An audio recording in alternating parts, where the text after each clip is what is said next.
제목 그대로입니다. 탄핵 대통령 찾은 제명된 전 대선 후보입니다.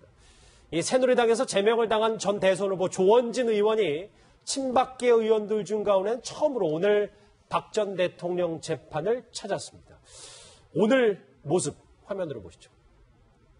오늘 법정 찾으신 이유가 어떻게 되시나요? 박근혜 대통령은 일주일에 4회씩 거의 10시간씩 조사하는 것은 인권 탄압입니다.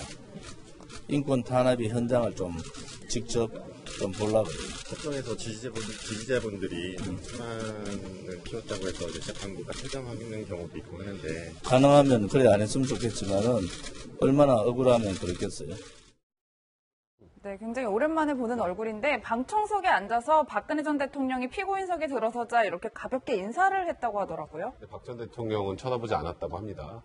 저는 박 전 대통령이 별로 마땅치 않아 하지 않았을까라는 생각이 드는 게 사실 조원진 의원 같은 경우에 이 대선 후보가 된 과정도 결국은 박 전 대통령에 대한 마케팅 가지고 결국 대통령 후보까지 가게 된 거죠. 탈당해서 새누리당으로 들어가서. 물론 지금은 제명이 됐지만.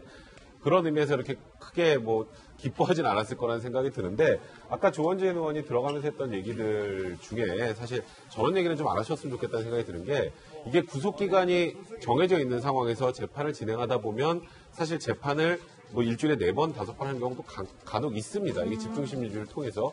근데 여기 지금 10시간씩 조사하고 인권 탄압이라는 표현을 쓰는데 그렇죠. 우리나라 법정에서 인권 탄압이 이루어지지 않습니다. 그리고 지금 기자들 다 보고 있고 그 박청석에 지금 박 전 대통령이 지지자들 다 지켜보고 있는데 그게 인권 탄압입니까? 이런 표현은 오히려 너무 선동적인 얘기이기 때문에 오늘 찾으신 이유가 뭔지는 좀 짐작은 갑니다만 저런 말씀은 좀 안 하시는 게 좋지 않을까 생각이 드네요. 심장이 간다고 하셨는데 조원진은 오늘 왜 간 겁니까?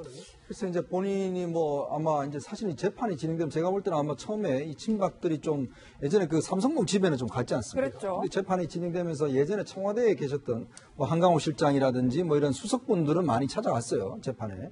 근데 사실 친박들이 잘 안 와서 조금 의아해했습니다. 왜냐하면 이 재판하게 되면 직접 또 얼굴도 볼 수가 있고 또 응원도 될 수가 있는 건데 아마 조원진 의원이 이제 찾아간 것은 이제 어느 정도 본인의 좀 새누리당 내에서 내부 정리가 좀 끝난 것 같아요. 일단 제명이 되고 본인도 이제 조금 그런 게 정리가 된 상황에서 이제 재판이 지금 한참 진행된 상황 아니겠습니까? 예. 그래서 아마 이제 본인이 좀 어쩌면 찾아가서 이제 한번 얼굴을 이제 보인 건데 조원진 의원은 지금 현재 또 본인 처지가 또 이렇게 그렇게 썩 좋지는 않은 상황이죠.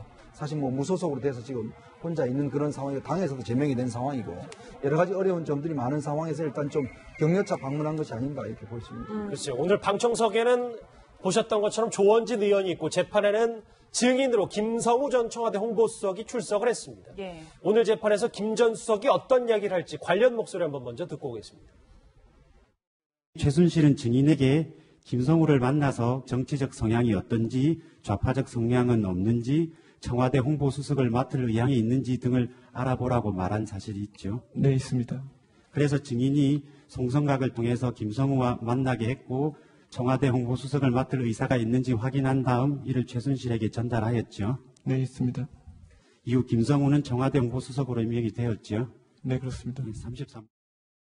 예, 지금 인사가 얼마나 어려운지에 대해서 쭉 이야기를 했는데 저 얘기를 종합해 보면 그러니까 차은택 씨가 홍보수석에 대해서 일종의 인사 검증을 한 후에 보고를 대통령도 아니고 최순실 씨에게 했다 이런 얘기를 하고 있는 거잖아요. 그렇죠. 지금 이제 비슷한 건 우리가 들었죠. 고영태 씨가 관세청장 후보자를 만나서 면접을 봤다. 거기까지는 그런 어떤 그 의혹을 이제 제기가 됐습니다. 그런데 이번에는 홍보수석입니다.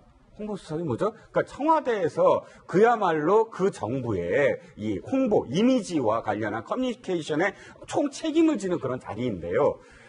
김성우 홍보수석은 진짜 기자죠. MBC 출신에다가 세계일보를 갖다 SBS에서 아주 고위의 그 보도부터 시작했고 전략실까지 고위직을 다 섭렵한 그런 진짜 기자입니다. 그 기자가 딱 갔는데 차은택 씨가 앞에서 좌파적 성향이 있느냐, 맡을 의향이 있느냐라고 묻는 것을 꼬박꼬박 대답을 하고 자기가 그렇게 그 홍보수석이 됐다. 상상도 할 수 없는 일 아닙니까? 그러니까 이를테면 이게 2015년인데 2014년도까지는 사실 그때까지의 비서실을 보면은 김기춘 비서실장이 직접 면접을 봤답니다. 그러니까 김기춘 비서실장까지만 해도 비서실장이니까 총 책임을 져야 되니까 면접을 받겠구나 했는데 차은택 씨가 그 일을 하는데 그걸 꼬박꼬박 대답을 하고 그러니까 수석이 된 그 당사자들의 심정이 과연 어땠을까 저는 상상이 안 가고요. 그러면 사실 거꾸로 얘기했을 때 이게 정상적인 국가 시스템이 아니구나. 라고 이미 깨달았던 거 아닐까요? 그때 당시에 그러면 김성우 홍보수석만 그랬겠느냐. 많은 사람들이 그렇게 수석 자리를 차은택 씨나 고영태 씨 이하 최순실 씨의 면접 내지는 보고를 받고 수석이 됐다? 상상할 여전히 믿어지지 않는 그런 사실입니다. 오늘 움직임이 또 하나 있습니다. 정유라 씨가 방금 전에 다시 소환됐는데요. 두 번째 영장 기각 후 첫 소환입니다. 그 모습 한번 같이 보시죠. 무슨 내용으로 조사받으러 오셨나요? 그 삼성이 먼저 말세탁 제안한 거 맞나요? 법원에서 이대학 사기를 공범으로 인정됐는데 어떻게 생각하세요? 어머니 징역 선고 받은 거 그냥 어떠신지.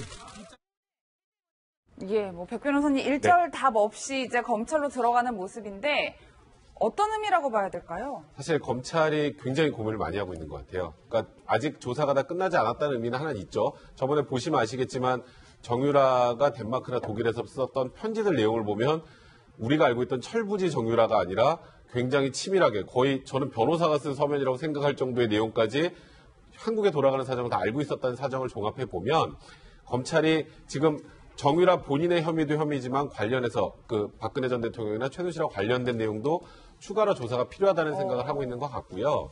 그러니까 거의 그런 얘기 했었잖아요. 장시호는 입을 열었는데 자기는 입을 열지 않겠다는 취지의 내용도 있었으니까 그 입을 열어서는 안 되는 내용이 뭔지도 확인을 해야겠죠. 또 하나는 그런 내용들이 사실 언론을 통해 보도되면서 국민적인 분노가 또다시 굉장히 많이 올라간 상황입니다. 그러면 정유라를 지금 불구속 상태로 그냥 기소하는 게 맞는가에 대해서 근원적으로 고민을 하는 것 같아요.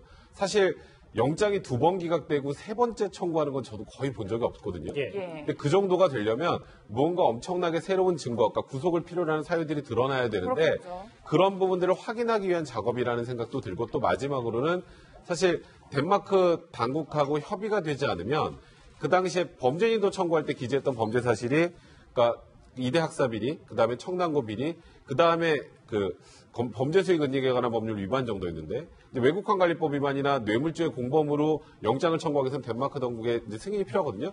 이 부분에 대한 조사도 현재 진행하는 게 아닌가. 그러니까 3번째 영장을 청구할 수도 있다라는 걸 약간 어느 정도 암시하는 정도의 내용이라고 봐야 될 것 같습니다. 박 전 대통령과 정유라 씨의 길을 핵심만 짚어봤습니다.